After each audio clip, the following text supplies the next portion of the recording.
ወደ 70 ሰዎች በዛን ጊዜ ሞተዋል። ወዳው ማርሽን ነው አስፋልት ላይ አስቀምጠው በወራል መኪና ነው የሄዱበት። ሂትለር ምናልባት ሰርቶት ይሁን ፍርድ ቤት ዝም ብሎ በየነ ይሰጣል። እዚህ ጋር ቆረጡት 3 ጊዜ ነው ቆረጡት። ይሄኛው ነገር እኔ ማላውቁት አቤት ግሉኮዝ ነቃቀለ ይጎትታሉ በፒንሳ። አማራ ማለት በኦሮሞ ላይ እንደዚህ አድርጓል። ኦሮሞ በአማራ ላይ ይሄን ይፈጽሙ ነበር። ከ25ቱ 22 ኦሮሞ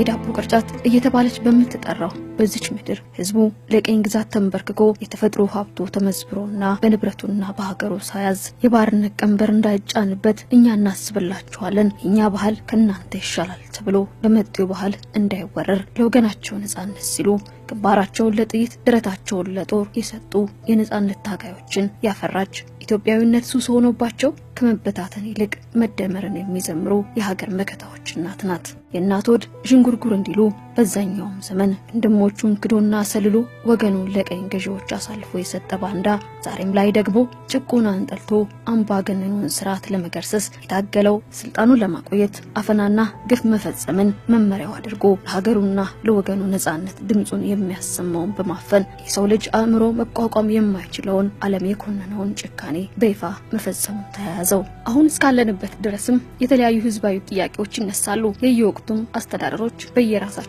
መንገድ ለጥያቄዎች ምላሽ ሰጥተዋል። ግማሹ ሽፍታ ነው በማለት በአደባባይ በመስቀል፣ ሌላው በመረሸን፣ ሌላው ደግሞ በአፈና ብቻ እንደ መሪዎቹ ምላሹ ይለያያል። ዜጎች ላይ የተለያዩ የመብት ጥሰቶች መፈጸማቸውና ሙስናና ዘረፋ መበራከቱን ተከትሎ ባለፉት ዓመታት የህዝቡ ጥያቄ በመበርከቱ የህዝብ ጥቅም እንዲረጋገጥና የህግ የበላይነት እንዲከበር የህዝቡን ጥያቄዎችና ጫናዎች ተከትሎ የአመራር ሽግሽግና አዲስ ጠቅላይ ሚኒስትር ተሰይሟል። አዲሱ አመራርም የህግን የበላይነት የማረጋገጥ በተለይ የዜጎችን መብት የማስከበር ስራ የሚሰራ መሆኑን ቃል በገባው መሰረት በጠቅላይ አቃቤ ህጉ የተሰየመው የሰብአዊ መብት ጥሰቶች ምርመራ ላይ ትኩረት አድርጎ የሚሰራው የምርመራ ቡድን ባከናወነው ምርመራ ባለፉት ዓመታት የብሔራዊ መረጃና ደህንነት ባለስልጣናትና አባላት የመንግስትን ስልጣን ያላግባብ በመጠቀም የሰብአዊ መብት ጥሰቶች መፈጸማቸውን በሪፖርቱ አመላክቷል። የጭካኔ እጆች አርፎባቸው ታሪክ ለምስክርነት ያተረፈቻቸው ጥቂት እማኞች የብርሃን አልባዎቹን ቤቶች ምርኮኞችን ውሎና ዳር ይነግሯቸዋል።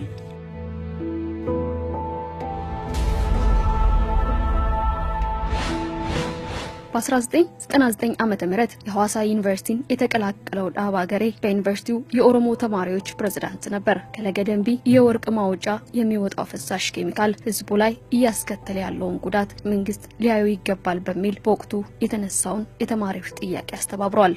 የኦሮሞ ተማሪዎች ብቻ አይደለም፣ ብዙ እዛ ግቢ ያሉ ተማሪዎች ሐሳባችን ተረድቶ አብረን ነው የምንሰራው ስለነበር ሐሳባችን ተቀብሎ ከኛ ጋር ይወጡን ብዙ ነበሩ። በሰላማዊ በኩል ነው ያለቀው። ድንጋይ ተወረወረ፣ ተማሪ ያልተጎዳ፣ ግቢ ውስጥ ብለን እየዞር ስሜታችን አውጥተ ተናግረን ነው ተመልሰን የገባነው። ዘን ምን ይሆናል ልክ በንጋታው ማለት ነው። ይሄ ታህሳስ 14 ቀን ነው። ታህሳስ 16 ቀን ደግሞ ወደ 11 ሰዓት ከግቢ ወጣን። ጓደኛዬ ነው ይዞኝ ወጣ። ግሮሰሪ ነገር ነበረች። እዛ ቁጭ ብለን እየተጫወትን ሲወጣ 3 ፖሊሶች አሉ፣ 2 ሲቪል የለበሱ አሉ። ከነጋ ወንድም እንፈልጋለን። ለምንድን ነው የምትፈልጉኝ? አይ ዛሬ የፍቅር አይቅ ጋር ነበርክ፣ የተጣለ ብር አግኝተሃል። እኔ ሲጀመርም አለርኩም፣ ከግቢም አልወጣውም፣ አላየውም፣ አወኩባችሁ አልኩኝና ልሮጥ ሞከርኩ። እዛ ያዙ፣ መኪና ላይ ወረወሩ። 55 ዓመት ተፈርዶበት ወደ 14 ዓመት የተቀነሰለት አንዱዓለም አያሌው በ1997 ዓ.ም ፍኖተ ሰላም የቅንጅት ፓርቲን በመወከል ለፓርላማ ተመርጧል። ፓርላማ አልገባም በሚል በብር ሸለቆ ለ2 ወራት ታስሯል። በ2003 ዓ.ም ወደ ኤርትራ አቅንቶ አርበኞች ግንቦት 7ን ተቀላቀለ። ለተልኮ ሱዳን በነበረበት ወቅት ነው ተይዞ ወደ ኢትዮጵያ የመጣው። ጥናት ሲያደርጉ እዛ ተወልዶ ያደገ ያክስቴ ልጅ አለ። ሱዳናዊ ነው። አባቱ ሱዳን ነው፣ እናቱ የኔ አክስት ነች። እና እሱን በመያዝ እሱ እንዲቀጥረኝ ከቤቱ እንዲቀጥረኝ በማድረግ ከበው እኔ ወንድሜ ቀጥሮኛል ብዬ ወደ ቤት ሲሄድ 4 ትግርኛ ተናጋሪ ሰዎች እና 2 ሱዳናዊ የደህንነት አባላት መሳሪያ ደቅነው እንዳትንቀሳቀሳሉ ያዙኝ። ወዲያውኑ ወደ መኪና አስገቡኝ። ወደ መኪና ከገባው በኋላ ወዲያው መርፌ ነው የወጉኝ። በወቅቱ እነሱን በጣም ያበሳጫቸው ነገር ኤርትራ በነበርኩበት ወቅት አስመራ ከአቶ አንዳርጋቸው ጽጌ ጋር አስመራ ሄጄ በኤርትራ ቴሌቪዥን ኢንተርቪው አድርጌ ነበር። በኤርትራ ቴሌቪዥን ያደረኩት ኢንተርቪው ኢትዮጵያ ውስጥ ያሉ ተቋማት ከጠቅላይ ሚኒስትር ጽሕፈት ቤት ጀምሮ እስከ ማረሚያ ቤት ድረስ ያሉ የጸጥታ የደህንነት የኢትዮጵያ መከላከያ ሰራዊት የመኮንኖች ፕሮፖርሽን ከህዝብ ጋር ሲነጻጸር በወቅቱ 59 ጀነራሎች ነበሩ። ከ59 ጀነራሎች ውስጥ 47ቱ ከአንድ ብሔር ብቻ የነበሩ ናቸው ብዬ በድፍረት ሳይሆን በመረጃ አስደግፌ ኢንተርቪው ስላደረኩኝ ከንጉሱ ስርዓት ጀምሮ የነበሩትን 2 ስርዓቶች ከኢህአዴግ ጋር ያነጻጸርኩ ነበር በወቅቱ የገለጽኩት። የአፄ ኃይለ ሥላሴ የዘውዳዊ አገዛዝ ምንም እንኳን እሳቸው በ75% የአማራ ብሔር ተወላጅ ቢሆኑ ነገር ግን የጦር ጀነራሎቻቸው በብዛት የኦሮሞ ተወላጆች ነበሩ። የደርጉን አገዛዝ ስንመለከት የጦር ጀነራሎች በብዛት የጦር ጀነራሎች የኦሮሞ ተወላጆች ናቸው። ምክንያቱም የኦሮሞ ህዝብ በህዝብነት ትልቅ ነው።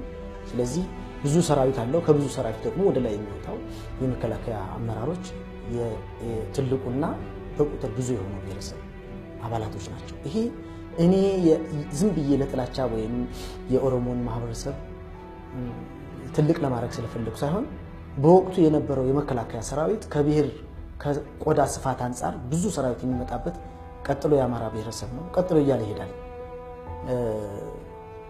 ነገር ግን በፍጹም በታሪክ ታይቶ በማይታወቅ ደረጃ ኢቭን የዘውድ አገዛዝ እንኳን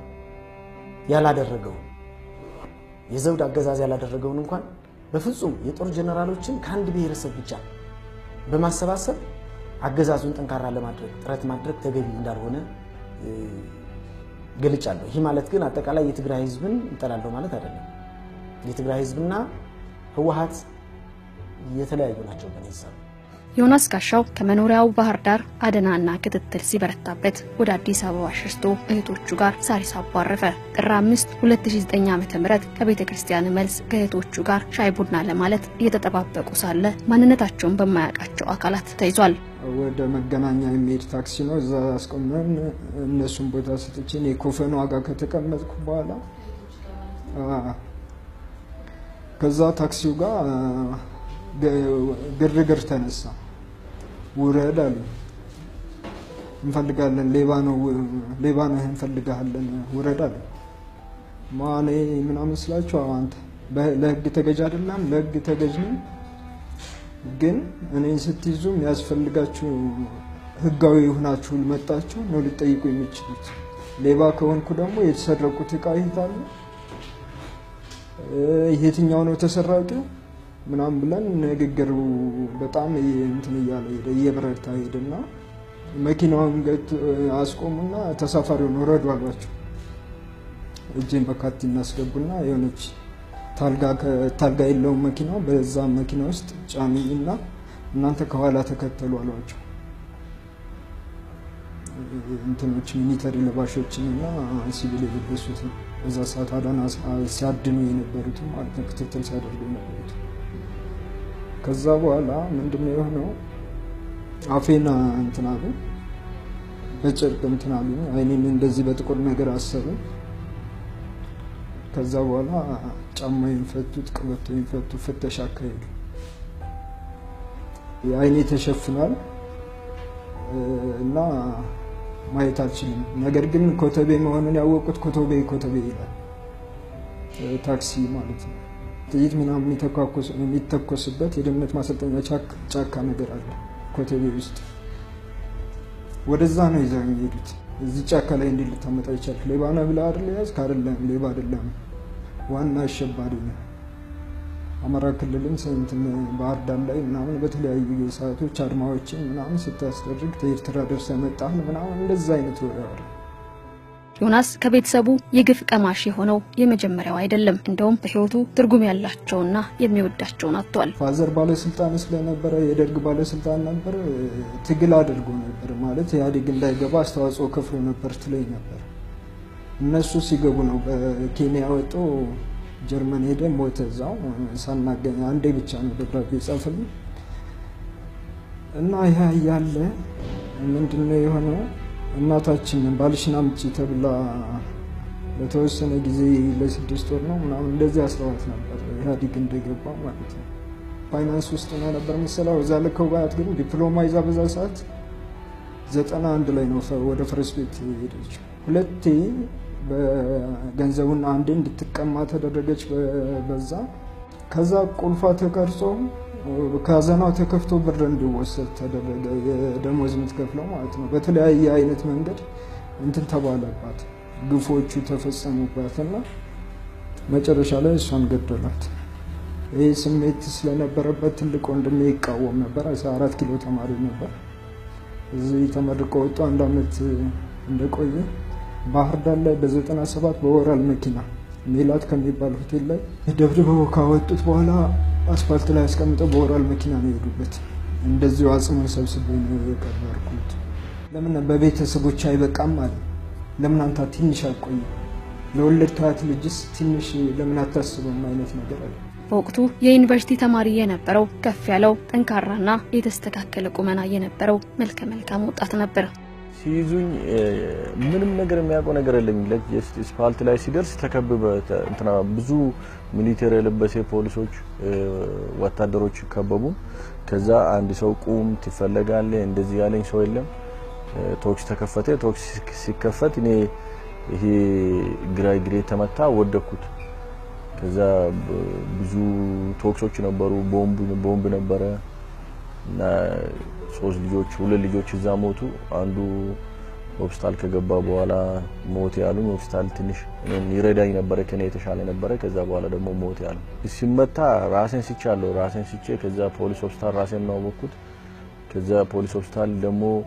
ይሄኛው እግሬ ሊቆረጥ ሲል እዚህ ጋር ቁርጭምጭሚቱ ጋር ትንሽ ቆስሎ ነበር አይቆረጥም ብዬ እኔ ግሉኮስ ቆረጥኩት ከዛ ግሉኮስ እንደገና በማደንዘጃ ይወጉኝና ከዛ እግሬ ሲቆረጥ ሲነሳ እግሬ ተቆርጧል እዚህ ጋር ነው ተቆረጠው ከዛ ከፍ ብሎ እዚህ ጋር ቆረጡት 3 ጊዜ ነው ቆረጡት ይሄኛው ነገር አንደኛ እኔ ፍቃደኛ መሆን አለብኝ እግሬ ሊቆረጥ እኔ ፍቃደኛ ባልሆን ወይ ቤተሰቦቼ ተጠርቶ ቤተሰቦቼ ተመክሮ ቤተሰቦቼን አነጋግሮ ህክምና ወይ ሰርጀሪ መደረግ ነበርበት ይሄ ከባድ ህክምና ስለሆነ ቤተሰቦቼ ባልተጠሩበት እኔ አንድ ሰው ባላይ የሚታይበት ቦታ አይደለም በድብቅ ቦታ ነበርኩ እኔ የተኛውበት ቤት አንድም ሰው አይገባም ከፖሊሶችና ከተወሰኑ ሐኪሞች በስተቀር እና እኔ በቃ ማደንዘጃ ይወጉኛል ከዛ ሲነቃ እንደገና መልሶ ይወጉኛል በዛ ሁኔታ ነው እግሮቼን የቆራረጡት ታፈረ መኮንንና ጓደኞቹ ደግሞ ታህሳስ 25 ባህር ዳር ሲጫወቱበት ከነበረው ካፍቴሪያ ወጥተው ወደ ቤታቸው እያቀኑ በነበረበት ወቅት ነበር የተያዙት ቀጥታ ሁላችንም ወደ የቤታችን ለመጓዝ ለመለያየት ስንል በቃ ከኋላችን መኪና የጫኑ ወታደሮች ፖሊሶች ደህንነቶች በቃ ዙሪያውን ከበቡን ያዙን ያ ምንድነው ነገር ብለን ግራ ገባን ነው ያለው ያው በጣም አሰቃዩን ያው ላይ ሸፈኑን መኪና ላይ ያወጡ እንደ ኩንታል ማለት ነው የወረወሩ ሸፍኑና ላይናችንን ጣሉን መጀመሪያ ወደ ፖሊስ ጣቢያ 9ኛ ፖሊስ ጣቢያ ወሰዱን። እዚያ ደበደቡን። ከብዙ ድብደባ በኋላ አንስተው ወደ መድኃኒዓለም ወሰዱ። መድኃኒዓለም ስንደርስ እዚያው ቤተክርስቲያኑ አካባቢ ገባ ብለው ቆሙ። እዚያም በኋላ እልፍ ብለው የተወሰኑ ሰዎች ደግሞ ጉድጓዱን ጨርሳችኋል፣ ቆፍራችሁታል ምናምን ይሏቸዋል። እንግዲህ ምናልባት ለማስፈራራት ሊሆን ይችላል፣ ምናውቀው ነገር የለም። አሁን ጨርሰናል ምናምን እንደዚህ ስሏቸዋል። አሁን እርምጃ ከመውሰዳችን በፊት ትናገራላችሁ አትናገሩ፣ እኛ ምናውቀው ነገር ስለሌለ የምትፈልጉት እርምጃ መውሰድ ትችላላችኋል። እዚያም በኋላ ከዚህ ከመኪናው ወረዱ ደህንነቶች እና ፖሊሶች ውጭ ነው ይነጋገራሉ። እዚያም በኋላ ቆዩና ገቡና ወደ መኪናው ይዘውን ወደ መኮድ ነው መኮደና የሆነች ቀዝቃዛ ቦታ ጠባብ ቦታ አስገቡን። እዚያም ተወሰነ ምርመራ አረጉን፣ ደበደቡን።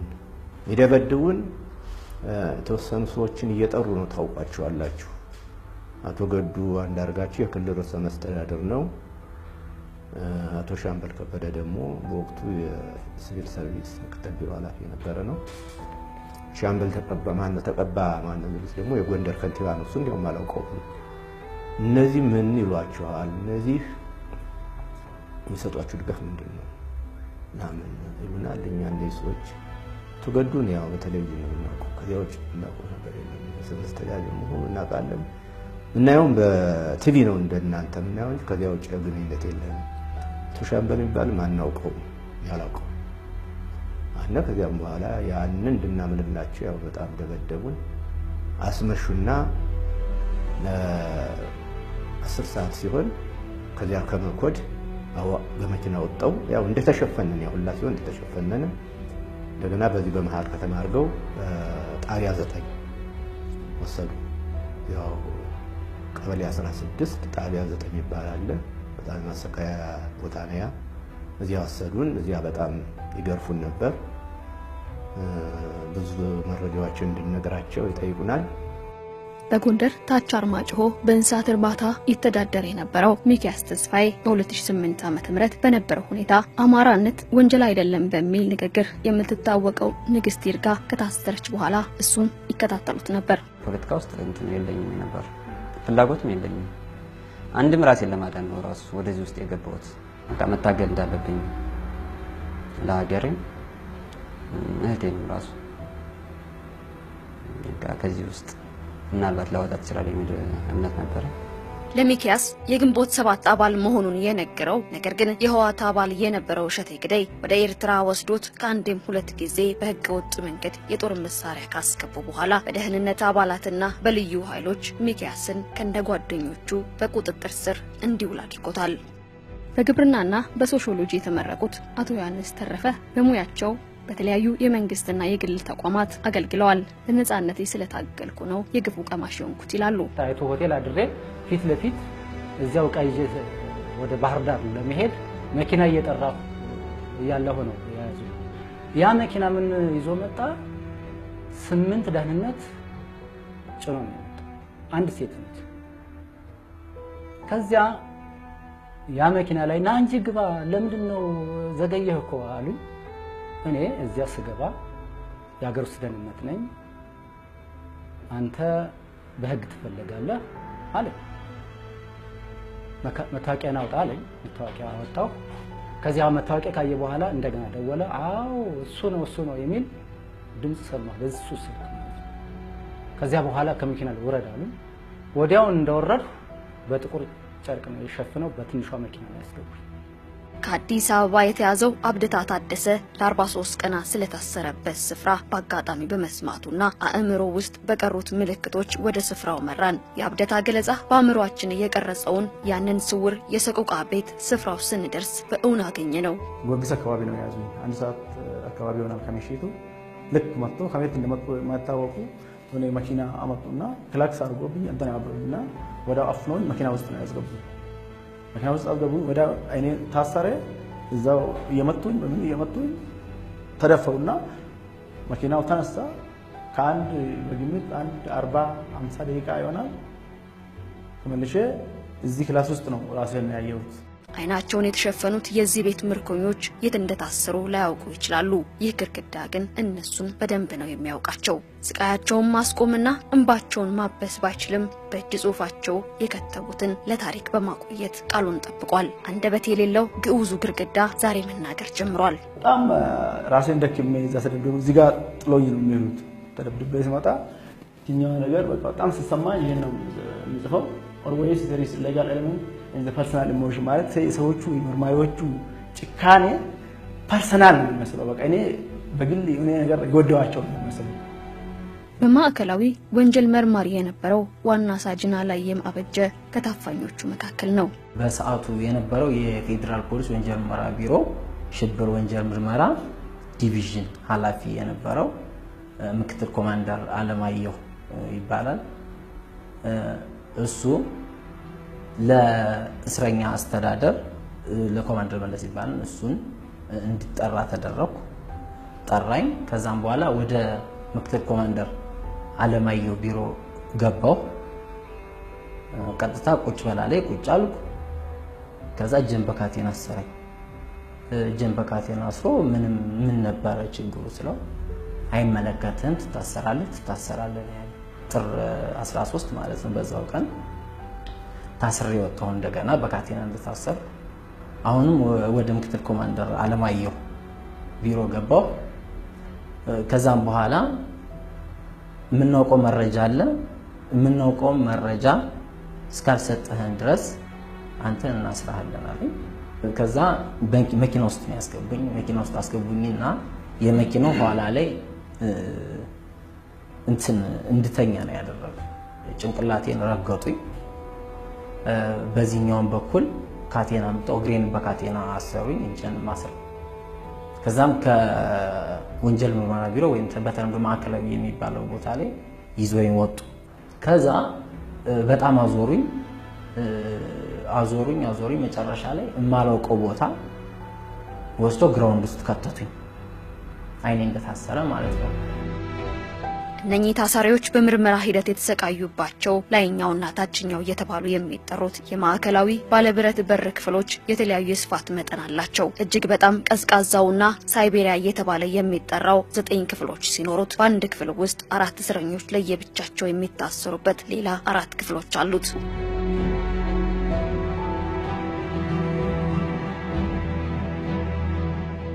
የተያዙ ሰዎች በህገ መንግስቱ አንቀጽ 19 ንዑስ አንቀጽ 3 መሰረት በ48 ሰዓት ፍርድ ቤት የመቅረብ መብት ያላቸው ሲሆን በዚህ ጊዜ የያዛቸው አካል ፍርድ ቤት ማቅረብ ካልቻለ አካላቸውን ነፃ የማውጣት ክስ በቤተሰቦቻቸው አሊያም በጠበቃቸው አማካኝነት ለፍርድ ቤት የማቅረብ መብት አላቸው። እነዚህ ተጠርጣሪዎች ግን በማን እንደተያዙና የት እንደታሰሩ ማይታወቅ ቤተሰቦች ተሰቃየ ያለዱበት ፖሊስ ጣቢያ የለም። ሰው የሚሄደው ቤተሰብ የሚሄደው የሚታወቀው ማዕከላዊ ነው። እዛ ሄዳሉ አላየንም ምንም የለም ይላሉ። ሌላ ፖሊስ ጣቢያ ሄዳሉ።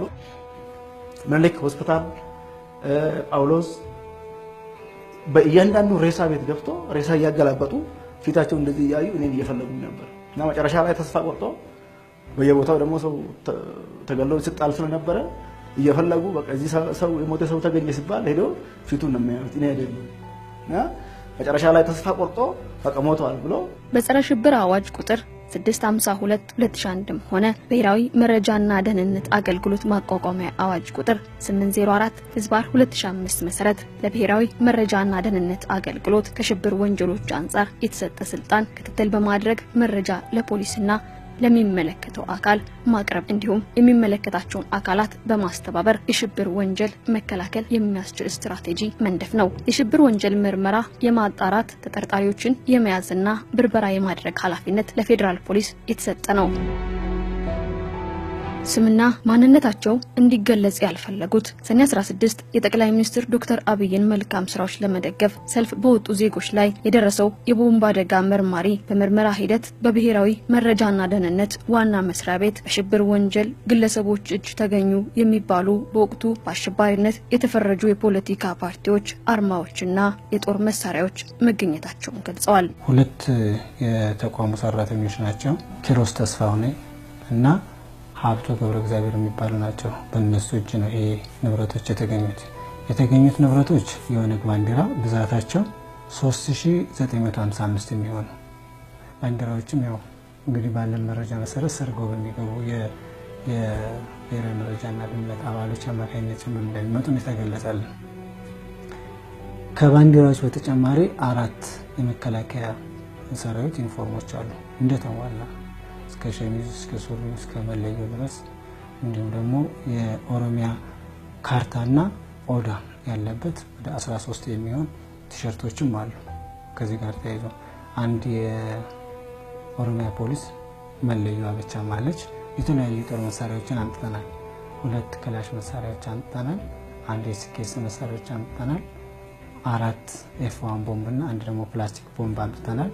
እንደዚሁም ሽጉጥ 4 የሽጉጥ ጥይቶች 8 እነዚህ መሳሪያዎችም ከኦነግ አባሎች የተገኘ ነው በሚል ብሔራዊ መረጃና ደህንነት ግቢ ውስጥ አግኝተን በስነ ስርዓት ቃለ ጉባኤ ይዘን ልክ እንደምንበረበረው ማለት ነው። የግለሰብ ቤት ሲበረበር በወንጀል ተጠርጥሮ እንደሚበረበረው ታዛቢዎች ባሉበት ቃለ ጉባኤ ተይዞ ተፈራርመን ከነዚህ አስቀምጡ ተብለን ነው በትዕዛዝ ነው ያስቀመጥነው ብለው እነሱም ቃላቸውን ሰጥተዋል።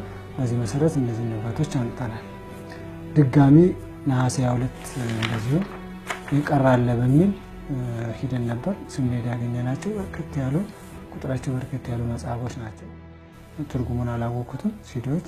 በአጠቃላይ እነዚህ ንብረቶች ከብሔራዊ መረጃና ደህንነት በ3 የተለያየ ጊዜ ሄደን አምጥተናል። ቱሉሳ በቀለም የኦነግ ባንዲራን ይዛችሁ ተገኝታችኋል። ወጣቱን ለኦነግ ትመለምላላችሁ ተብለው ከተያዙት መካከል ነው። አንድ ቤት ውስጥ እያለን ፌደራል ፖሊሶችና ደህንነቶች ገቡብኝ። ልክ እነሱ ሲገቡ ግርማ ጥሩ ነው የሚባል እኛ ጎን ነበረ። እድራችን አባል ለመሆን የመጣ ነው መሰለኝ። ያን ቀን አየሁት እኔ የኦነግ ባንዲራ እና አንዳንድ መጽሐፎችን ደብቆ ይዞ ነበር እሱ። ልክ ፖሊሶች ሲገቡ እና ደህንነቶች ሲገቡ ባንዲራውን ወደኛ በተነ ማለት ነው። ልክ መጀመሪያ ተዘጋጅተንበት ባንዲራ እንደያዝንና ለኦነግ ስብሰባ እያረን ለማስመሰል ማለት ነው።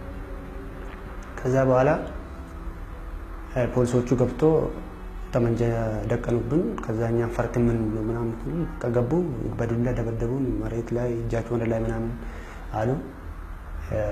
ብዙ ልጆች ተፈናከቱ። ብዙ ልጆች መስታወት ምናምን በር ላይ ወዳድቆ ቆረጣችሁ። ብዙ ስቃይ ደረሰብን ማለት ነው እዛ ቦታ። ከዛ በካቴና እጃችን አስሮ ፊልም ሰሩብን ማለት እኛ ማናውቀው ፊልም። እጃቸው ወደ ኋላ ታስሮና እየተገረፉ ሽንት እየተደፋባቸው አሊያም ግድግዳ እንዲገፉ እየተገረፉና እየተረገጡ ተፈጥሮና ህገ መንግስቱ ያጎናጸፋቸው እኩልነት ቀርቶ በማንነታቸው እንዲያፍሩና የበታችነት ስሜት እንዲሰማቸው ጆሯቸው ብዙ አጸያፊና ያልተገቡ ቃላትን መስማት ግዴታቸው ነበር። በየቀኑ በነበራቸው የምርመራ ሂደት ከዱላው ወስደው በጥይት ከማስፈራራት እየተኮሱ ከማስፈራራት በላይ በጣም የሚያሙ ቃላቶችን ተጠቀሙ ነበር። እናንተ አስተዳደር ያለባችሁ ስታርሱና ዘመድ ሙቶባችሁ ስታለቅሱ ነው ደስ የምትሉት። ለአስተዳደር አልተፈጠራችሁም። ሞፈር በእጃችሁ ስትይዙ ብቻ ነው የሚያምርባችሁ። ይሄ በጣም ያማል። ፊቴ ጋር ተቀምጣ ሸንታለች እና አማራን እንደዛ አደረግነው። አማራን እንደዚህ ነው የምንጸዳዳበት። አንተን ብሎ የአማራ ተቆርቋሪ፣ አንተን ብሎ ዋልድባን ሐሳቢ፣ አንተን ብሎ ታሪክና አዋቂ እያለች በጣም ከዱላዎች ይልቅ ስድቦቿ በጣም ከግርፋቱም በላይ እንትን ያለ። በማንነቴ ሰድበኛል፣ በብሔሬ ሰድበኛል፣ ግፉን ግድግዳውን ግፋ ይለኛል። እኔ እንዲህ ነኝ ማለት ነበረበት እና ይህን ይሉ ነበረ። በጣም በሰው ልጅ ሊፈጸም የማይችል ነገር ነው የፈጸሙት። አፈናና ግፉ ብሔር ተኮር ስለመሆኑ ብዙ ማሳያዎች አሉ ይላሉ። ታህሳስ 25 ስገባ እስር ቤት እዚያ ላይብረሪ ስገባ አንድ ጠባብ ክፍል ናት። ቢያንስ እዚህ ግማሿ ነው የምትሆነው። 25 ታሳሪ ነው ያለ እዚያ ውስጥ። ከ25ቱ 22 ኦሮሞ ነው፣ 3ቱ ነው አማራ። ሌላው ደግሞ ስትልጅ ደግሞ አማራው ከፍተኛውን ጉዳት ያለና በአብዛኛው የኦሮሞና የአማራ ተወላጆች በዚህ በሽብር እንትን ክሱ በእነሱ ላይ ነው ያለ። እጅግ በጣም ከፋፋይ እዛ ውስጥ የኦሮሞ ልጆች አሉ፣ እኛ አለን፣ ሶማሌዎች አለን። ሶስታችን ብቻ ነው ያለነው። የሶስት ብሔረሰብ ተወላጆች ብቻ ነው ያለነው እና እኛን ለመክፈል የሚጠቀሙበት አማራ ከኦሮሞ ጋር እንዲጋጭ፣ ኦሮሞ ከሶማሌ ጋር እንዲጋጭ የሚያደርጉት ነገር ስታይ እውነት ለመናገር እነዚህ ሰው ኢትዮጵያዊ ናቸው እንዴ? ምንድነው ያጋጩናል? እውነት ለመናገር እዛ ጫፍ ድረስ እንድንደርስ ሁሉ ያደርጉን ነበር። ደህንነቱ ሲቪል ለብሶ አብሮን እስር ቤቱ እስረኛ ሆኖ ይቀመጥም። እስር ቤት ስንወራ የነበረው ምርመራ ላይ ቀድመን ሄደን እናደርጋለን። ኦሮሞ ማለት እንደዚህ ነው፣ አማራ ማለት በኦሮሞ ላይ እንደዚህ አድርጓል፣ ኦሮሞ በአማራ ላይ ይሄን ይፈጽመው ነበር እና ለምን አንድ ትሆናላችሁ እስከማባል ስብሰባ ሰብስቦ ባፉ ነው አመራር ነን ያሉት። የማረሚያ ቤት የማዕከላዊ አመራር ነን እያሉ ሪፖርት እስር ቤቱን በሳምንት ይዞሩ አመራሮች አሉ። መቼም አንድ ስለማትሆኑ አርፋችሁ ተቀመጡ እንደዚህ ብሎ ላፍባ ስዬ አብርሃም መጽሐፉ ላይ ጽፏል። ዶክተር ብርሃኑ ብዙ ሚዲያ ላይ ተናግሯል። አይ ቲንክ ገብሩ አስራት መጽሐፉ ላይ ጠቅሷል። ብዙ ሰዎች ጠቅሷል።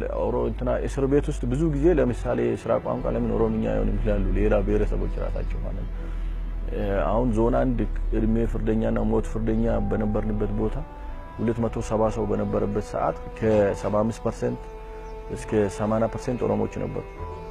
ራሳቸው የሽብር ወንጀል ፈጽማቸዋል ብለው ያሰቃዩአቸውን እንደገና ራሳቸው ለሽብር ወንጀል ይመለምሏቸዋል። እዛም አክለው የተለያየ ክላስ ውስጥ ያስገቡን ሳይበር የሚባል ቦታ ነው።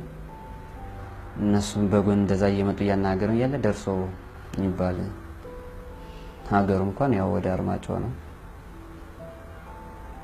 እና አውቀዋለሁ። ከዛም በፊት መተማ ይሰራ ነበር። ደህንነት ነው እህትህ ንግስት ይርጋ ያው እስር ቤት እንዳለች ግልጽ ነው ታውቃለህ። አንተም የገባ በዚህ ሁኔታ ነው። ግን እሷም ተወዳትና ክፉ ነገር እንድትሆን ማትፈልገው ከኛ ጋር ስራ እሷን እንፈታለሃለን። ነገም በህይወት በቃል ልታያት የምትፈልገው አንተ የሆነ ነገር መስራት ግድ ይላል ማለት እኛ የምንሰድህ ኤርትራ ነው። በአርበኞች ግንቦት ሰባት አመራሮች ላይ ከማዛውየቱ ውጭ ጥቃት ታደርሳለህ።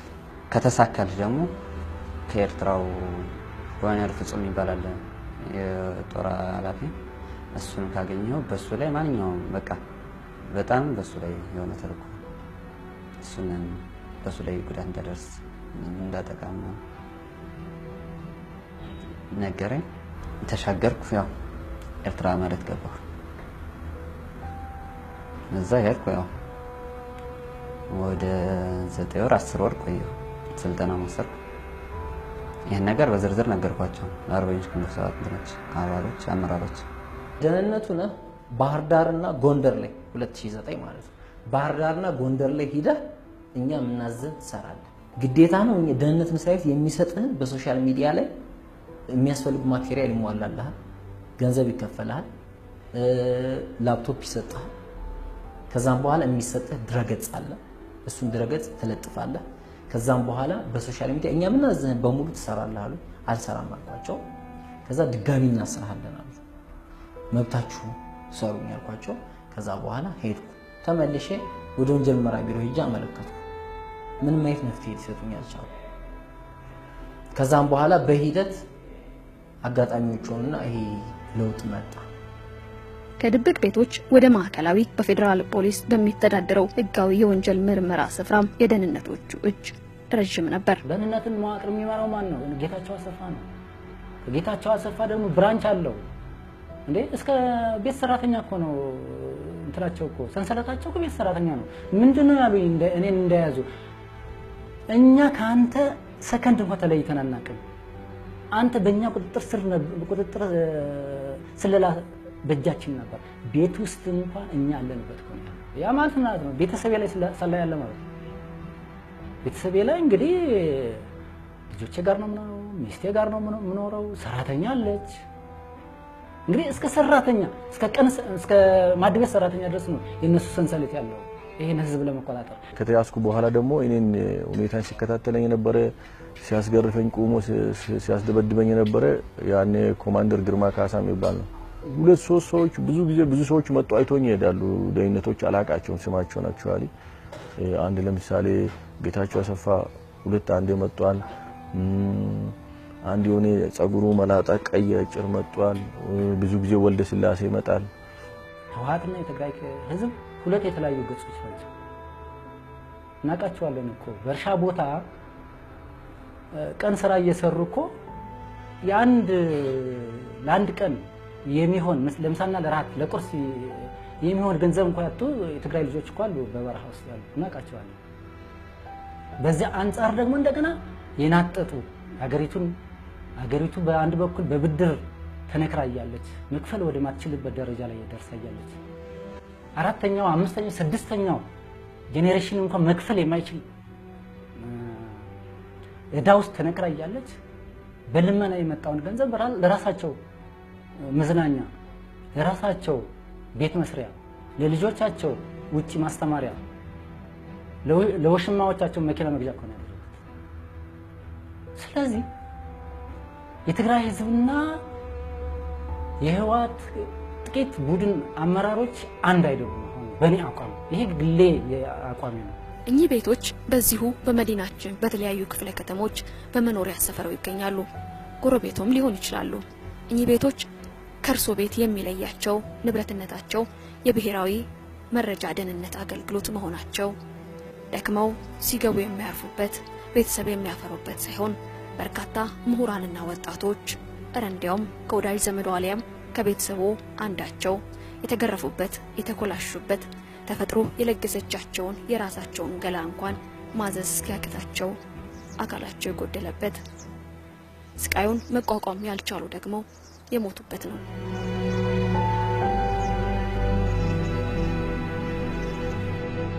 በእነዚህ በደህንነት ድብቅ እስር ቤቶች ተጠርጣሪዎች ላይ የተፈጸሙ ጥቃቶች የተለያዩ የአካልና የስነ ልቦና ችግሮች አድርሰዋል። ብረት የተሰቀለ ያለ በሱ እዚህ ጋር ገመድ ያስሩና ይሰቅላሉ እና ሁለት እጆቼ ደርቆ ነበር ለረጅም ጊዜ። ከዛ ቁስሌን ይጎትታሉ በፒንሳ ስንቴ ቁስሌ ተፈቶ ስንቴ ደም ፈሶ ምናምን እንደገና ለሊት ወስዱኛል። እዛው ፖሊስ በምስጥር እንደገና ይሰፋል ተመልሼ ሄዳለሁ። በዚህ ሁኔታ ነው ያሳለፍኩትና ብዙ ሰዎችን መጥቶን የሚያሳዩኝ ያስፈራሩ ነበር። እንደውም በሌላ ኬዝ የታሰሩ ሰዎችን እንደሱ እናረጋለን እያሉ ያስፈራሩ ነበር። እኔ እንደማስፈራራ ያረጉኝ ነበር። እዛ ካቲና ታስሬያለሁ። እግሬንም እጄንም ማስረዋል። ምንድነው ያደረጉኝ? ባላል እንደዚህ ሆነ የቆመ ዛፍ እዛ ጋር እጄን ወሰዱና እዛ ውስጥ አስገቡ። ከዛ ባላ ጽድና ምናምን ጫካ ውስጥ ማለት ነው። ከዛ የፖሊስ ዱላዎች አሉ ጥቁር ዱላዎች እና ደግሞ ከዛው የጽድ ዝንጣፍ እየዘነጠፉ በጣም አድርገው ደበደቡ። ከዛ ራሴን ሁሉ ሳትኩ ብዙ ነገር ሆንኩ። ሱሪዬን ዝቅ በማድረግ ቆለጥ እዚህ ብልቶቼ ጋር ድብደባና እንትኖቹ ፈጸሙብኝ እና እንደዚህ እንደውም ደክሞኝ እንደዛ አንጠልጥሎኝ እየደበደቡኝ እንደዚህ ስል በዚህ እንጨት ባፍንጫ እንጨት ያስገቡና ወደዚህ ያቀኑኛል። በጣም ደበደቡኝ። እየተቀያየሩ ነው። አንዱ ሲደበድበኝ ቆይና ሲደክመው ሌላው ይገባል። በሁለቱም በዚህም ሆኖ ይደበድቡኛል። በተለያየ ነበር ነገር ሲያደርጉ የነበረ። ከዛ ተክላይ መብራቱ ይባላል መስል እዛ ተደዋወሉና ይዘነዋል አላቸው።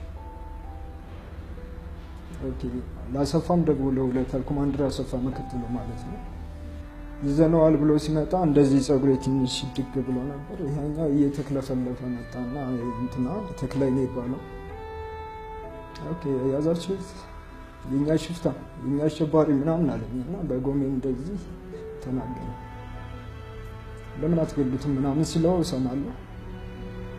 አይ ስንይዘው ቤተሰቦቹ ነበሩ ምናምን ሲል ከዛ ሽውጣ ወጣና እዚህ ጋር አስመረኮዘና ሽውጡን ተኮሰ። ሲተኩሰው እዚህ ጋር ፀጉር ነበረ፣ ፀጉሬን ይዞት ሄደ። ከዛ እንደገና ወደኩኝ፣ ራሴን አላውቅም። ቁጭ አድርጎኝ ራቆቴን ተናገር ይባላል። እነዚህ ወደዚህ ዞሬ ተናገር ይባላል። ይሄ አሁን የምታዩ ቀዳዳ ሶስት ቀዳዳ አለ፣ እዚህ ቀዳዳ አለ። ተመሳሳይ ነው የሚመስለው እና እዚህ ላይ ምንድን ነው የሚገጠመው? ካሜራ አለው። ይሄ ሴኩሪቲ ካሜራ ነው።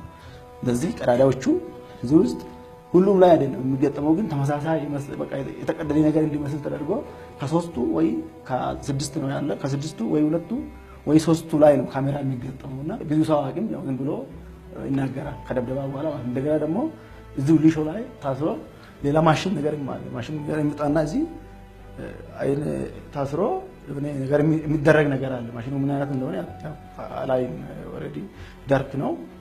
እንደገና ደግሞ ስለታሰርኩኝ ከዛ ማሽኑ ማጠበቅና ማላላት፣ ማሰቃየት፣ ከዛ መናገር ነው መመራ ሁኔታ የነበረው። ጨለማ ቤት አስገብተውኝ ልብስን አውልቅ፣ ሱሪ አውልቅ፣ ሸሚዝ አውልቅ፣ ጫማ ካልሲ ሁሉ ሳይቀር አውልቅ እንዳውልቅ አደረጉኝ። ካደረጉ በኋላ አንቺ አለሽ እንደ ሴት እኮ ነሽ አንቺ እኮ ለመሆን ብልት አለ እንደ ብሎ ብልቴን እስከነ ዘርፈው ድረስ ወደ ታች ቆጥተው ያኔ በተለይ የግራ የዘር ማመንጫ ወይም ቆለት ነው የሚባለው እንግዲህ ተበላሽ። በጣም ከፍተኛ ስቃይ ደረሰብኝ። በዚህ በግራ በኩል በግራ ጎን ምንም መተኛት አልችልም። ለተወሰኑ ወራት በጣም ስቃይ አየሁ። ከዚያ በግራ በጎን መተኛት ስለማልችል በቀኝ ነው የምተኛው። እግሬ በሰንሰለት ነው፣ እጄ በካቴና ነው። ካቴናው ራሱ እንትን አለው፣ መብራት አለው። ስተኛ እንቅልፍ ስተኛ ሾክ ያደርጋል። ኤሌክትሪክ የሚረጭ ካቴና ነው ያሰራው። ምንም 4 ወር ከ20 ቀን ስተኛ እንቅልፍ የሚባል ነገር በቂ እንቅልፍ አግኝቻለሁ። ጨለማ ነው። ወዲያውኑ እግሬ በሰንሰለት ታሰረ፣ እጄም በሰንሰለት ታሰረ። ከጊዜ በኋላ ደግሞ እግሬና እጄ ወደ አንገቴ እንዳይሄድ እጄ ምናልባት አንቆ ራሱን ይገላል ከምን ሀሳቤ ሊሆን ይችላል። ሌላ ሶስተኛ ሰንሰለት አመጣው። በጣም ባጭር ሰንሰለት እግሬና እጄን አሰሩት።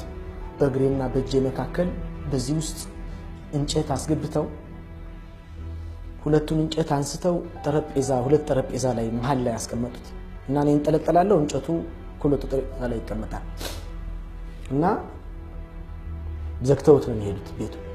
እንደዛ ካንጠለጠሉ በኋላ ዘግተው አንደኛ እዚህ ግጄ ላይ የታሰረው ካቴና ነው፣ እግሬ ላይ ደግሞ ሰንሰለት ነው። ካቴናው አጠቃላይ ሰውነቴን ስለሚሸከመው አጥንቴ ድረስ ነው የሚያመው። አንድ ሁለተኛ ከ10 ደቂቃ በኋላ ኦልሞስት ጨጓራዬ እዚህ ጋር ጉሮሮዬ ጋር ነው የሚመጣው። ለመተንፈስ አልችልም። ጭንቅላቴ በጣም ይወጠራል። ደሜ በሙሉ ወደ ጭንቅላቴ ስለሚመጣ ከፍተኛ የሆነ ጭንቀት ነው የሚለቀው እና ማታ ሰክረው ነው የሚመጡት። 2 ሰዓት 3 ሰዓት አንጠልጥለው ነው የሚሄዱት። ከተንጠለጠለበት ቦታ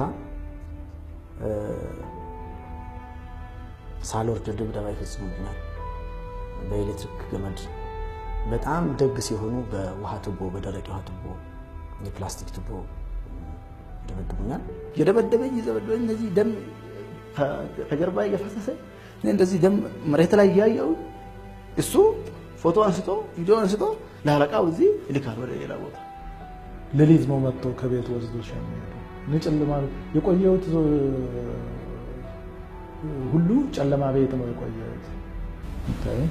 ተሰንጥቆ የቀረ ነገር የለም እንዳለ ይሄ ተነስቶ ነበረ። ብረት ገብቶልኝ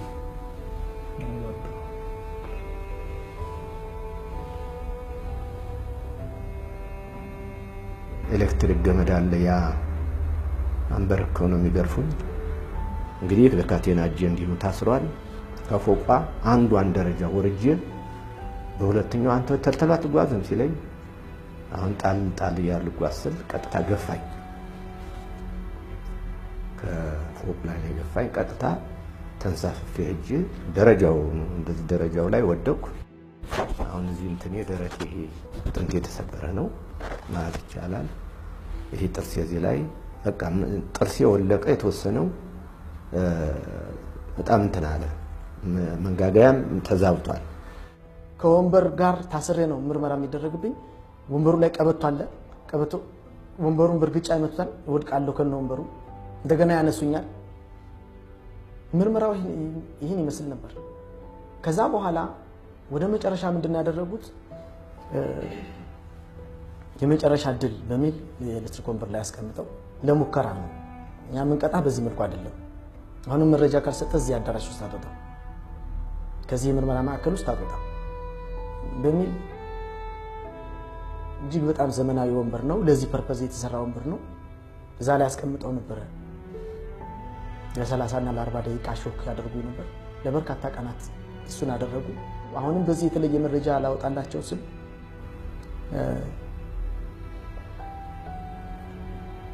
በሌሊት ይመስለኛል እንግዲህ ከክፍሌ ውስጥ ከፍተው ገብተው እጄንና እግሬን ከነሰንሰለቱ አንስተው መኪና ላይ ጭነው ምናልባት ያ ቦታ አንጦጦ ሊሆን ይችላል ብዬ የምገምተው ያ ቦታ በእግሬ ስረገጠው የባህር ዛፍ ቅጠል ድምጽ ይሰማል። እሱን እየረገጡ ሲሄድ ይጮሃል። የባህር ዛፍ ቅጠል ድምጽ ይጮሃል እና እሱ ሊሆን ይችላል። ሁለተኛ ተራራ ነው የምወጣው።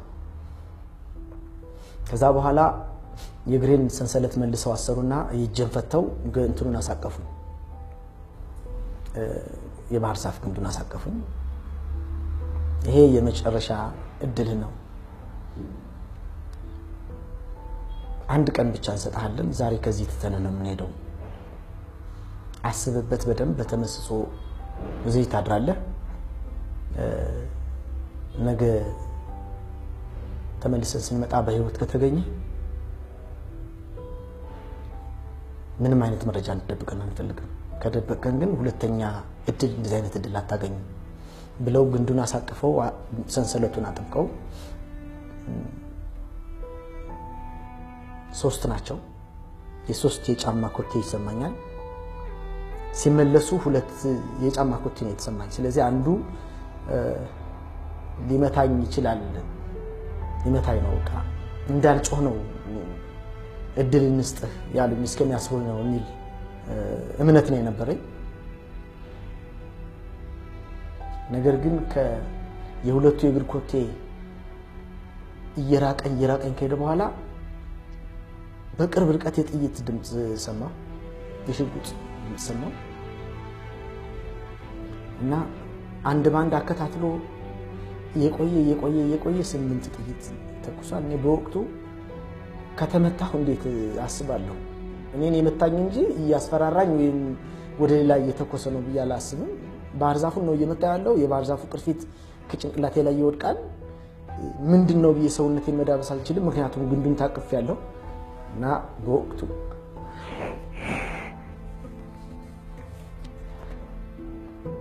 ከፈቱኝ በኋላ ነው በህይወት እንዳለው ማመን የጀመርኩት። መብራት ማንጠልጠያ ነገር ያለችኝ ብረት አለች። እጄን ታስሬያለሁ። እዛ ጋር አንጠለጠለ 7 ወር ከ15 ቀን ተንጠልጥያለሁ። መሬት ጎኔ ወገቤ መሬት ሳይነካ ከዛ የምወርደው ለምግብና ለሽንት ቤት ጥፍሮችን በፒንሳ ነው የነቀሉት። ብልቴንም እንደዚህ በፒንሳ ይይዙታል፣ ይለቁታል። እንደዚህ ነበር ሲያደርጉት። ሴቶችና ወንዶችን እርቃናቸውን በማድረግ ነውርን መፈጸም የምርመራው አንድ አካል ነው ይላሉ። እቴንሽ ወልደሮ ፋይል ትባላለች። እኔ በዛ ሰዓት ማለት ነው ሴት ልጅ አፍረተ ስጋዋን እያሳየች እርቃኗን ሆና ምርመራ ለማካሄድ ትመጣ ነበር። እንደዛው ነው መጣ። አንድ ባንድ ተናገር ምናምን አለች። ማሳጅ እንደ ማሳጅ ነገር ምታደርጋለች። አንደኛው ጓደኛዬ ከሶስታችን በተደጋጋሚ ሻወር ሲወስድ ያለው በተደጋጋሚ ፀሐይ ሲሞቅ ፀሐይ ራሱ የሆነ ከሽንት ቤት መልስ ከመጸዳጃ መልስ ስመጣ በርቀት ላይ የሆነ ውጭ ላይ ቁጭ ብሎ ብርሃን ራሱ ያያያለው ልብስም ያጥባል። እኛ ልብስ አጥበን አናውቅም እዛ ግቢ 2 ወር ከ6 እንኳን ልብሳችን ራሱ ውሃ ነክቶ አያውቅም። እሱ ግን አንዳንዴ ልብስ ሁሉ ሲያጥብ ምናምን ከዛ ቦታ ወጥተው አሁንም አይናችን አስረው የሆነ የቤት መኪና ውስጥ አስገብተው ወደ ማዕከላዊ የሚባል ቦታ አስገቡ። በ11 ወደ ፍርድ ቤት ቀረበ እና ተገናኘን መኪና ላይ። ከኛ የተለየ የሆነ ነገር ሳይ ነበር። ምንድነው እና መስለው በቃ ያለቀሰ ይሄን ነገር ነገረኝ። የሆነ እኔም አውቀዋለሁ የሆነ ትግረኛ ተናጋሪ ነው። አስገድዶት በቃ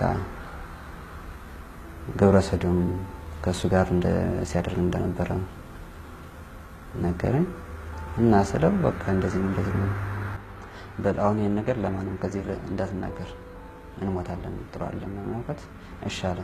ከዛ ግን አልቻለም ልጅ በቃ አረ የሆነ አይምሮ የተጫነቀበት ብዙ ጭንቀት ውስጥ እየገባ ሄደ። በእንሳት ማዕከላዊ ሲመረምሩ ነው የነበሩ ሰዎች ወደ 3 ናቸው እና የሆነ ሽማግሌ አንደኛው ያን ትልቅ ሰው ስለሆነ ብቻ ነግሮታል እዚህ መርማሪ ፖሊስ እንደዚህ ግፍና በደል ደርሶብኛል ማለት ነው። ከዛም በኋላ ወደ ተክላይ ተጣርቷል። ተክላይ ይሄን ነገር ማን ያውቃል ሲለው ሚኪያስ ያውቃል። እንዴት አወቀ? ተጠራጥሮ ጠየቀኝ፣ ነገርኩት። ከዛ እኔ ነው ወሰደው ታስጠረኝ ሄድኩ። ከዛ እንዴት አወቀ ብሎ ነው ጠየቀኝ። አይ እኔ በዚህ ምክንያት አውቄያለሁ ተጠራጠርኩ። ከዛም በፊት እንደዚህ አይነት ነገር ታውቃለህ ማለት ነው? አዎ ሰማለሁ እና ጠየቁት ምናምን አልኳቸው። በእነዚህ ጨለማ ቤቶችና በመንግስት በሚተዳደሩ የምርመራ ማዕከልና ማረሚያ ቤቶች የሚፈጸሙ ግፎች የህዝብ ተመራጭ በሆኑ የሀገር መሪዎች ጭምር እውቅና አላቸው። አባይ ፀሐዬ የሚባለው አጣር ያለ መላጣ ነው እና አዲስ ለገሰ እነሱም መተው አስታሩኝና ስለዚህ ነገር ጠየቁኝ። ነገርኳቸው። አዎ እንደዚህ ነው አይቻለሁ። ፀሐይ ሲያሞቀው ሻወርም ሲወስድ ተሰማለሁ አያዋለሁ እና በዚህ ተጠራጥሬ ጠይቄዋለሁ። እሱ መዛም በኋላ አልደበቀኝ ነግሮኛል። ፎቶውን ብናሳይ ታውቀዋለሁ ምናምን አለ። አዎ አውቀዋለሁ አልኳቸው። የዛ በሰዓቱ የነበረው ነው ሳይ ወደ 5 ነው 6 ፎቶ አምጥተው አሳየኝ። ከመሃል አውጥቼ ሰጠዋቸው። ይሄ ነገር በቅርቡ ልትለቀቁ ስለምትችሉ ከናንተ በቃ ከኛና ከናንተ መውጣት የለበትም። ከወጣ በህይወታችሁ ላይ ወስናችሁ አደረጋችሁት ማለት ነው። ምንም ቢሆን በቃ እቺ ነገር ከዚህ ነው መቅረት ያለባት እንጂ ሌላ ቦታ ላይ መድረስ የለበትም። ይሄን ነገር አወጣችሁ ማለት በማንኛውም ሰዓት በማንኛውም ቦታ በማንኛውም ጊዜ በቃ ራሳችሁን ህይወታችሁን ታጣላችሁ ነው አለ። ተጠርጣሪዎች በስር በቆዩበት ጊዜ በብሔራዊ መረጃና ደህንነት አገልግሎት በቀድሞ አመራሮችና አባላት በተፈጸመባቸው የሰብአዊ መብት ጥሰቶች ምክንያት ለተለያዩ ጉዳቶች ተዳርገዋል። የእናንተ ዘር አያስፈልግም ተብለው መውለድ እንዳይችሉ ተኮላሽተውና ማህፀናቸው ወጥቶ አካላቸው ጎሎና በቅጡ የራሳቸውን ሰውነት ማዘዝ ተስኗቸው አንዳንዶቹ የገዛ ልጆቻቸው ድምጽ እንኳን የሚያስጨንቃቸው ድንጉጥ ሆነዋል። ወደ እስር ቤት ሲገባ አቋሜ እንደዚህ አልነበረ። አቋሜ ሙሉ አቋም ያለኝ እግር ኳስም ተጫዋች ነበርኩ። መረብ ኳስም እጫወታለሁ። ሙሉ አካልም አለኝ ነበረ። ግን እዚህ ከገባው በኋላ ነው አሁንም እንትኖች አሉ ብዙ ማስረጃ አለ። በዛ እንኳን በጀርባዬ ያልተኛም ይሄ ቦምቤልት ይባላል። በዚህ ነው ታስሬ ያለሁት። ይሄ እንደዚህ ሆኖ ነው ያለው። ይሄ ከሌለ መራመድ ሁሉ አልችልም እና ብልቶች ላይ ብልቴ ዛሬ ዘር መተካት አይችልም። እግሮቼ መራመድ ትንሽዬ በተራመድኩ ቁጥር በጣም ያመኛል። 25 ጥርስ ነው ተተከለ። ባዶ ከሚሆን ተብሎ የተተከለው ይሄም አሁን እንዲያው ምናልባት ለሲምቦል ከሆነ ያገለግለኝ ፈሳሽ ነገር ነው መስለው ይሄ ጆሮዬ ግን አሁን አይሰማኝም ሲጮህ። ማታ ግን በመተኛበት ሰዓት በቃ እንደ ሞተር ነው የሚጮህብኝ። ከመጨ ስነሳ ያዞረኛል። አይኔ አሁን ችግር አለበት። በተለይ ቀኝ አይኔ ጠፍቷል። ለአራት ወር ከ20 ቀን ብርሃን ሳላይ ስለቆየሁ ሌላው ብልቴን ለማጥፋት ያደረጉት ሙከራ ባይሳካም በግራ በኩል ያለው የዘር ፍሬ ተጎድቷል። ይሄ የሰው ዘር እንዳይራባ ማድረግ እንጃ ሂትለር ምናልባት ሰርቶት ይሁን ሰው እንደዛ ያረጋል ተብሎ ማይገመትም ሲጀመር በኦሮምኛ ቡልጉ የሚባል አለ። ቡልጉ ማለት ጭራቅ እንደ ጭራቅ ማለት ነው። እዚህ ቀንድ ያለው ትልቅ ፍጡር ሰውን በቁሙ የሚበላ ከነ ህይወቱ የሚበላ አራት አይና ያለው እንደዛ ተረጎ የተሳለ ማለት ነውና ቡልጉ እኛ መስፈራራ ነበር በልጅነታችን። ግን እዚህ ነው ቡልጉኛ ያየሁት። ቡልጉን በህይወት ያየሁት እዚህ ቤት ነው። ሌላው ቤተሰብ መበተን ነው። ልጄ የመጀመሪያ ልጅ ነበረኝ። እኔ ስታፈን 4 ወር ከ20 ቀን ሊያገኘኝ ስላልቻለ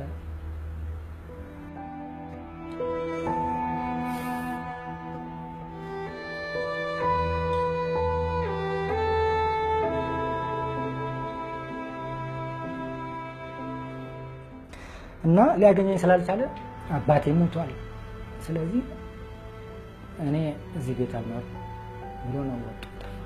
እስካሁን አልጠይቀኝ 7 ዓመት ስታሰር መጥቶ አልጠየቀኝ። ካልሞተ በስተቀር በገድለው የወለዱትን አባቱን ሳይቀር ነበር። ልጄ ጠፋ። እስካሁን ተፈትቼም ያው የተፈታሁት ወደ 8-9 ወር ሊሆን ነው። እስካሁን የት እንዳለ አላውቅም። አቤል ዮሐንስ ነው የሚባለው። ይሄ ለፖለቲካ ፍጆታቸው ሲሉ የፈጸሙት አሰቃቂ ድርጊት አካላዊ ብቻ ሳይሆን ዘላለም የማይሽር የስነ ልቦና ጠባሳ አኑሯል። ተከታታይ 6 ወር ከልጆቼ ጋር መግባት አልቻልኩም። አሁንም እስር ቤት እንዳለሁ ነበር የሚሰማኝ። አንዳንድ ጊዜ እየሰማኋቸው አልሰማቸውም። መስማትና ለመስማቴን ሲጠይቁኝ እንዳልሰማቸው ሲያውቁ ይናደዳሉ። አይረዱም። ሳይኮሎጂካሊ ከእስር ቤት የወጣ ሰው እኔ ለወደፊቱ ጠቅላይ አቃቤ ሕግ ማድረግ አለበት ብዬ ማስበው ከእስር ቤት የወጣን ሰው ከቤተሰብ ጋር በቀጥታ ማገናኘት የለበትም። አንዳንድ ጊዜ ቆጠራ ሰዓት ይመስለኝና ወጥቼ በረንዳ ላይ አዚፍ እስር ቤት እንዳለሁ ራሴን ቆጠራ አውጡ ምናምን ሲባል ይሰማኛል። ተኝቼ ተነሳለሁ፣ ተነስቼ እወጣለሁ። ከወጣ በኋላ ነቃለሁ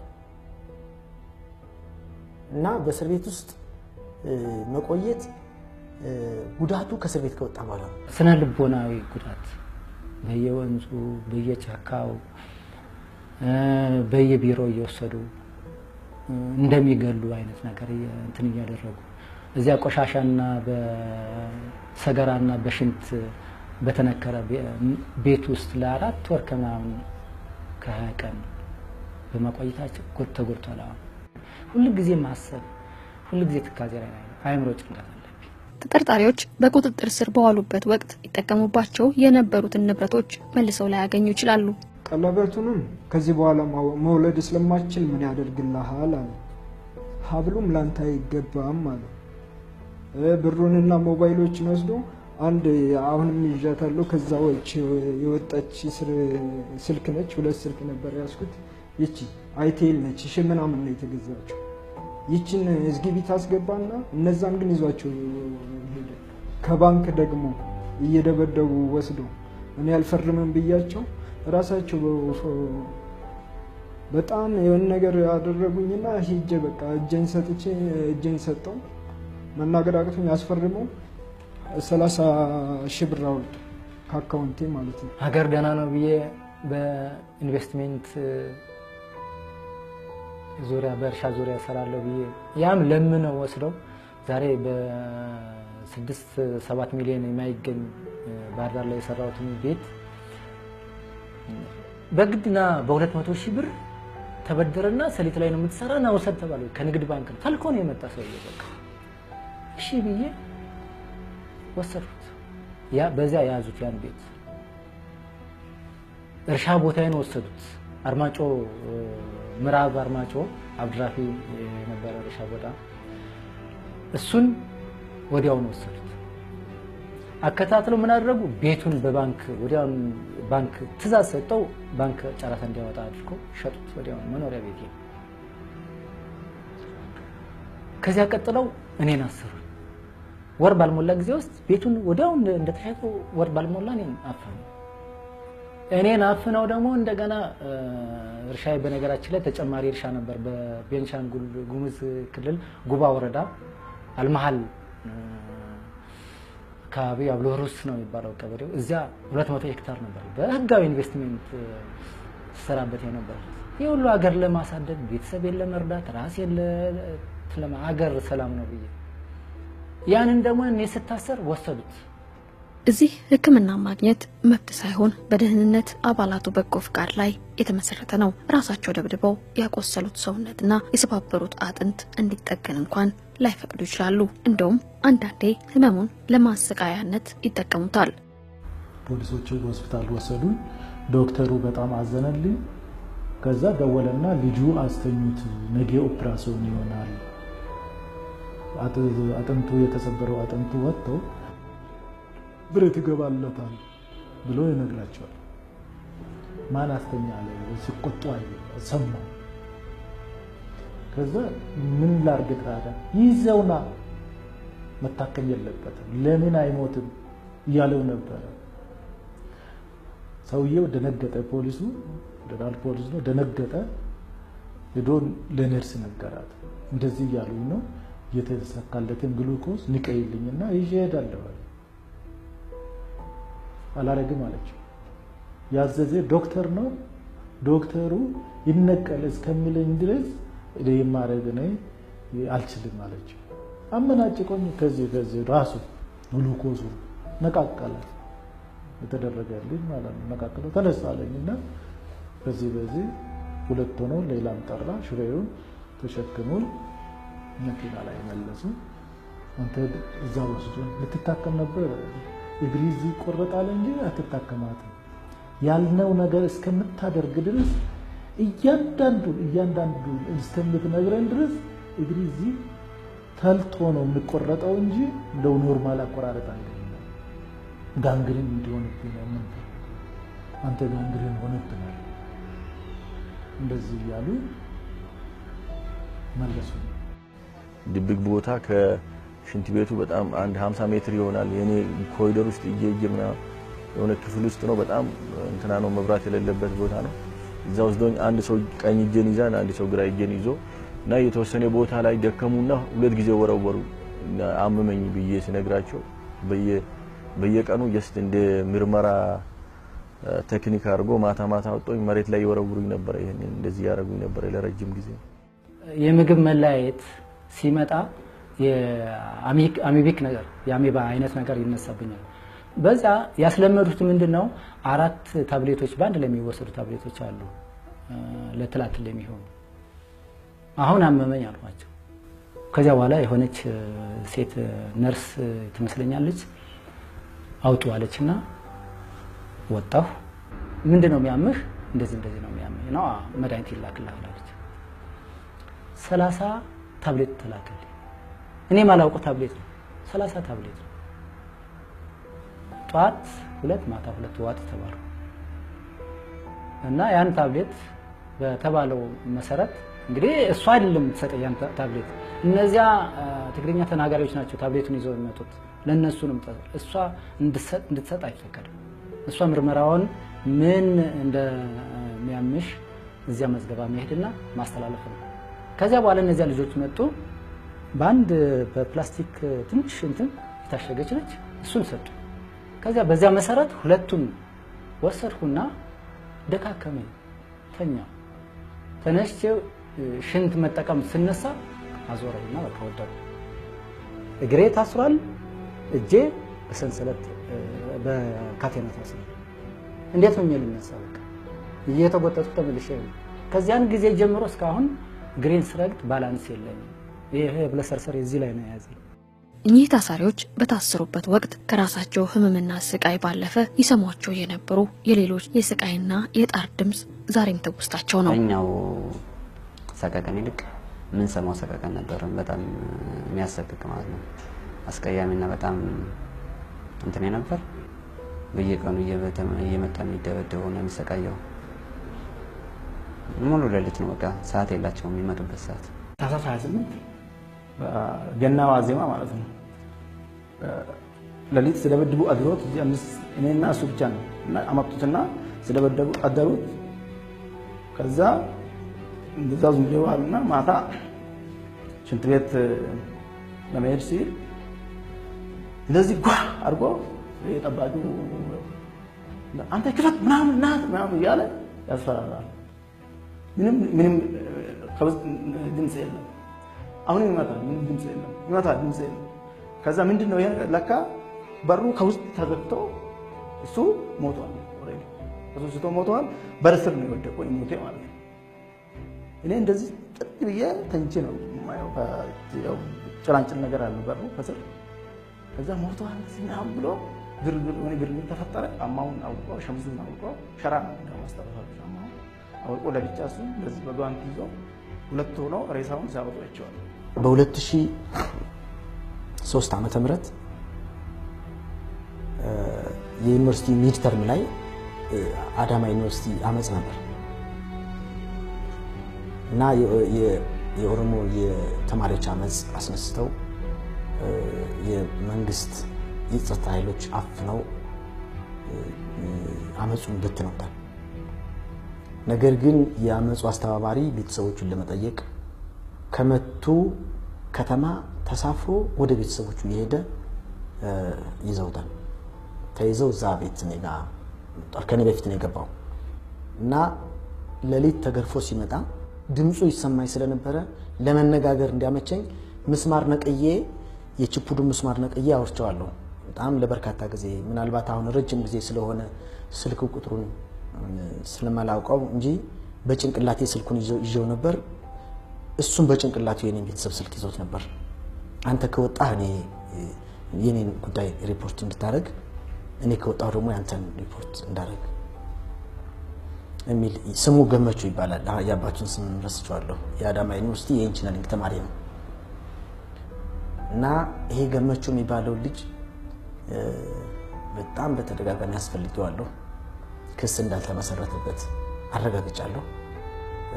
ወደ ማረሚያ ቤት እንዳልመጣ አውቃለሁ። ማዕከላዊ አልተመለሰም። ብዙ ጊዜ ያውጥተው አሳድረውታል። ልክ እኔ አንድ ጊዜ ወጥቼ እንጦጦ ደርሼ እንደመጣሁት ለበርካታ ቀን ይዘውት ወጥቷል። እሱ እንደኔም አድርገውታል። መሳሪያ ተኩሰውበታል፣ ግንድ አስታጥፈውታል፣ መልሰው አመጣውታል። ይሄ ልጅ እኔ አሁን በህይወት ይኖራል የሚል እምነት የለኝም። ልጁን በመልክ አላውቀውም። ድምፁ ግን በየቀኑ ይመጣብኛል። በጣም ወጣት እንደሆነ፣ በጣም ረጅም ፂም ያለው እንደሆነ፣ ጸጉሩ በጣም አድጎ ፊቱን ሁሉ እንደሸፈነበት እና ከላዩ ላይ ልብሱ እንዳለቀ እሱ ሲነግረኝ ራሴን እያየሁ ስለነበር ሸሚዜ ካርቱም ላይ በሙቀት ስለያዙኝ በጣም ስስ ሸሚዝ ነበር አድርጌ ነበረው። ልብስ ያልቋል ከላይ ላይ። እሱ ደግሞ ከኔ ከሁለት ወር በፊት ነው የተያዘው። ምን ሊሆን እንደሚችል ገምቱት። ገላውን ታጥቦ አያውቅም። ብርሃን አይቶ አያውቅም። ስለዚህ ሰው እኔ በህይወት አለ ብዬ አላምንም። ትንሽ ተጠራጠራለሁ። ሊኖር ይችላል፣ አይታወቅም። የእግዚአብሔር ተአምር ካለ እኔ ደስታውን ሰው ቢነግረኝ ደስታውን አልችለው። ምናልባትም አንዳንዴ ስራቴን ሳስብ ሁሌ የሚመጣብኝ እሱ ነው። አንድ ወቅት መርማሪዎች ይመጣሉ። የሌሊት መርማሪዎች ናቸው።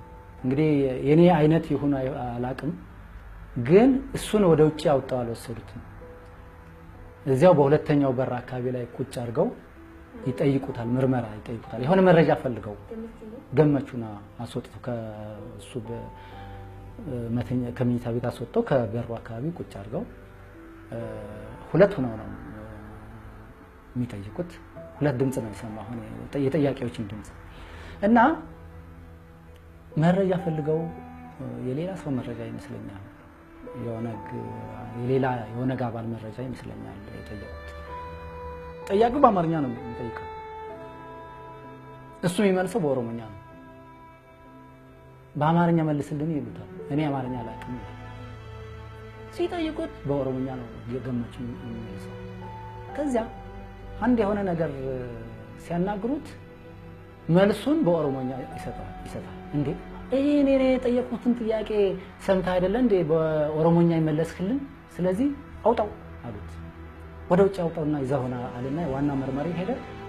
ገመቹ ይዘው ሌሊት ይዘው ገመቹ ከዚያ በኋላ የደህንነት ባለስልጣናቱና አባላት ሰንሰለትና የአፈና ተግባር በኢትዮጵያ ብቻ ሳይሆን ድንበር የተሻገረም ስለመሆኑ በኬንያ ጥገኝነት ጠይቀው በተባበሩት መንግስታት የስደተኞች ድርጅት እውቅና የነበራቸው እነ ኢንጂነር ተስፋውን ጨመዳ ማሳያ ናቸው።